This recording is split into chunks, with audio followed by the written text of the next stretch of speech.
everybody, you are watching Gun Tractor. We are moving on to more of the firearms portion of our channel. We're going to do some more now that spring is getting close. Today, you hear that beep? That's actually our RCBS, I believe it's a Loadmaster powder measure over there. We got Cameron, he's loading 6.5 Creedmoor brass right now. The 6.5 Creedmoor is pretty popular right now, as everybody knows, and we've gotten caught up in a little bit. However, I don't think it's the wonder cartridge that a lot of people say it is. I think people get tied up in cartridges. A few years ago, we saw people getting really tied up with the 300 and the 270 Winchester Short Magnum. They thought they were the wonder cartridge. Well, the 6.5 Creedmoor is the wonder cartridge today. It's a good cartridge. It has its place. I've seen people on videos whacking elk at 600-700 yards, and you know, with a good bullet and a well-placed shot, I think it can do it. But it's not the wonder cartridge. It is a good cartridge. The bullet has good ballistic coefficient, has good sectional density, and can penetrate very deeply with the right bullet. So anyway, what we have today is we have a, I'm going to try to show you this. We have a, why don't you hold that for me, Cameron? Got my son's rifle here. Move it this way for me. We've got a 6.5 Creedmoor Weatherby Vanguard. Kind of hold it up here so folks can see it. Vanguard's a good rifle. It's a good kind of budget price rifle. It's got a 24-inch barrel, 1 1/8 twist. On top we've got a Nikon Buckmaster scope with a mil-dot reticle. It's a good beginner scope, and I think it's going to work out just fine. So that's what we're loading for today. Let's go ahead and put that back to the side. We're going to be loading 143 grain ELD-X bullet, and hopefully everyone can see this. I'm going to try to get it zoomed. Okay, we had to stop for a second because I was trying to figure out how to focus this camera. So we're shooting the 103 grain ELD-X bullet by Hornady. They have this new polymer heat shield on it that they are raving about. And I'll be honest, guys, I think the heat shield is just a marketing ploy to charge more money for bullets. They talk about how the AMAX bullet and how their heat shield was melting in flight.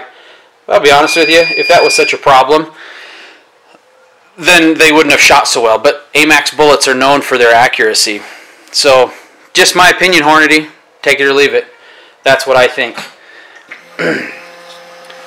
So, Cameron's still loading cases over there. So the powder we're using, let's talk about that real quick. Why don't you grab that can and bring it right over here in front so everyone can see it. We're using Hodgdon's Superformance gunpowder. Go ahead and put it back. We're loading, so the maximum in the Hornady manual is 44.7 grains. We're going to load 44.5. And then we're going to be using a Dillon 550 press. And you gotta excuse my camera work here. I'm not very good at it.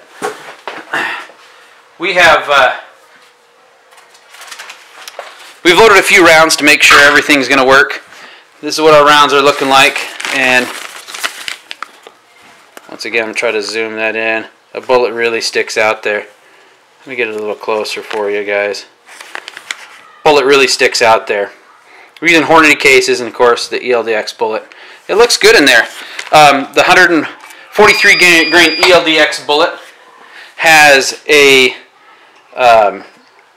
G1 ballistic coefficient of 0.623 and a G7 of 0.314. We're loading our ammunition to an overall length of 2.85 inches, and with that it fits barely in the magazine, just barely.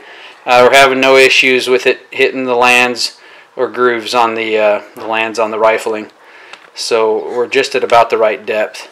Now, some of you may say, well, you've got to get it perfect, or you shouldn't let it touch, or you're too far out and you're going to have lower pressure. You know what? This is the way we're doing it. You may decide to do it differently, but this is the way we're doing it, and we're getting great accuracy. So there's more than one way to skin a cat. We're going to load just a few rounds here for you because, you know what? I think people get kind of tired of watching somebody pull a lever for 10 minutes, which there are videos like that. So we're going to show you just briefly what we're going to do. I'm going to stop it and then we'll start again in just a moment. Okay, so we got a round on the press. We are using Hornady dies, and they seem to work really good. We got 44.5 grains of gunpowder, of Superformance gunpowder inside of the Hornady case. We're going to take this long ELD-X bullet, we're going to slip it on the top, and we're going to do a full ram stroke. And there it is, a cartridge. We'll show you one more because we at least got to show two. So again, we're not going to bore you with pulling the lever over and over and over again because that's just boring. Pretty snazzy, huh? Alright. Do you pre-size them? And our next, oh, Cameron brings up a good point. Do we pre-size them? Yes, these cases have been pre-sized. They're primed already. We're using CCI large rifle primer. We're not using a match grade primer. We've not felt like we've needed to use them. They're pre-sized, pre-trimmed. They're all, I mean, the case preparation is the case preparation. I'm not going to bore you with case preparation because everybody has to do it and everybody should be doing it, and there's nothing greatly scientific about case preparation. Now, if we were doing 223 case preparation on my big, my other press here, my 650, and we're doing, say, 223, I might show you that because we swage as we go. So that's where we're at. We will probably take you to the range a little later today or maybe tomorrow, and then we'll shoot these rounds and see how they're doing. Thanks for watching, and stand by for the next video.